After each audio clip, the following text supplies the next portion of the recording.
છોટાઉદેપુર જિલ્લાના પત્રકારોએ માહિતી અધિકારીની વિરુદ્ધ જિલ્લા કલેક્ટરને આવેદનપત્ર આપવામાં આવ્યું.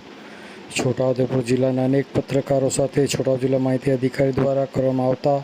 ઉદ્ધતાઈભર્યા વર્તનની અનેક ફરિયાદો પત્રકાર સંઘને મળતા જિલ્લા પત્રકાર સંઘના હોદ્દેદારો દ્વારા વારંવાર મૌખિક રજૂઆતો કરવા છતાં કોઈ નિરાકરણ ન આવતા આજરોજ જિલ્લાના પત્રકારો દ્વારા છોટાઉદેપુર નગરપાલિકા કાર્યાલય કમ્પાઉન્ડથી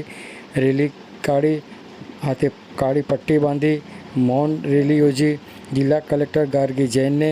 છોટાઉદેપુર માહિતી અધિકારીના વિવિધ પ્રશ્નોને લઈને આવેદનપત્ર આપી લેખિત તેમજ મૌખિક ફરિયાદો કરવામાં આવી હતી અને આ ફરિયાદોનું નિરાકરણ દિન 3માં નહીં થાય તો આવનારા દિવસોમાં સરકારી તમામ કાર્યક્રમનો બહિષ્કાર કરવાનો કાર્યક્રમો પણ ઘડી કાઢવામાં આવ્યા છે. સરમુખ્યશાહી વહીવટ કરતા માહિતી અધિકારીના વિરોધમાં પ્રથમ ચરણમાં તેમના દ્વારા બનાવવામાં આવેલા પત્રકાર ગ્રુપમાંથી તમામ પત્રકારો રિમૂવ થઈ ગયા છે. છોટાઉ લોકસભા સાંસદને પણ આક્રમક રજૂઆતો પત્રકાર સંઘના હોદ્દેદારો અને પત્રકારોએ કરી હતી. આવો સાંભળીએ આ અંગે છોટાઉ જિલ્લા પત્રકાર સંઘના પ્રમુખ અમિતભાઈ પટેલ શું કહી રહ્યા છે. સાંભળો તેઓના મુખે. આજરોજ છોટાઉદેપુર જિલ્લાના પત્રકારો દ્વારા માહિતી અધિકારી દ્વારા જે કનડગત કરવામાં આવે છે, વારંવાર ઇન્સલ્ટ કરવામાં આવે છે અને કોઈપણ ઇવેન્ટ હોય કે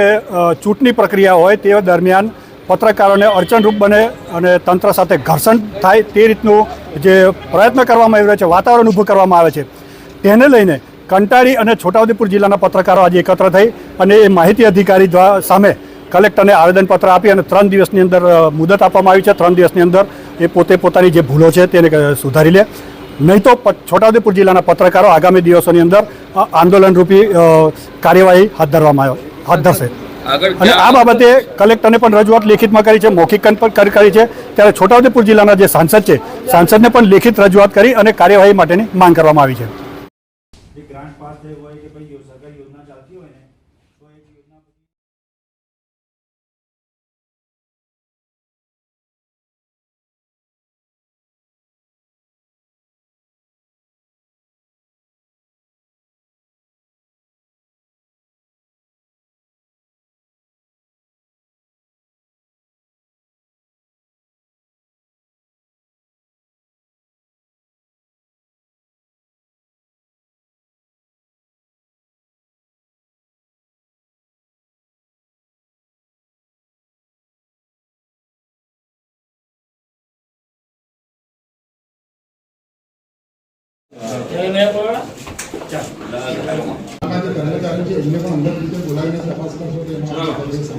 આપણે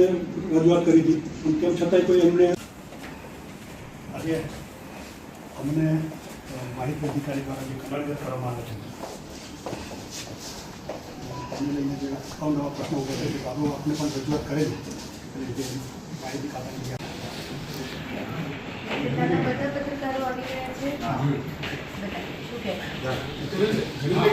ગુજરાત સમાચારના 5 કે 7 કે 8 જેટલા બી હોય ફક્ત જિલ્લાની અંદર એક જ રાખે પણ સંસ્થાએ જ્યારે મૂકે છે ફક્ત આપણા જિલ્લામાં બાહેધરી પત્ર કીધું એને લઈને જેન્યુઅન પત્રકારોને પાસ નથી મળે ચૂંટણીમાં. એટલે આવા નાના જે પ્રશ્નો છે દરેક કાર્યક્રમોમાં જાહેર સ્થળો ઉપર પત્રકારોનું અપમાન કરે છે, તેમની સાથે અસભ્ય વર્તન કરે છે, વાણી વિલાસ કરે છે, જેથી કરીને લોકોની સમક્ષ અમારી જે છે અમારું સન્માન ગવાઈ શકે.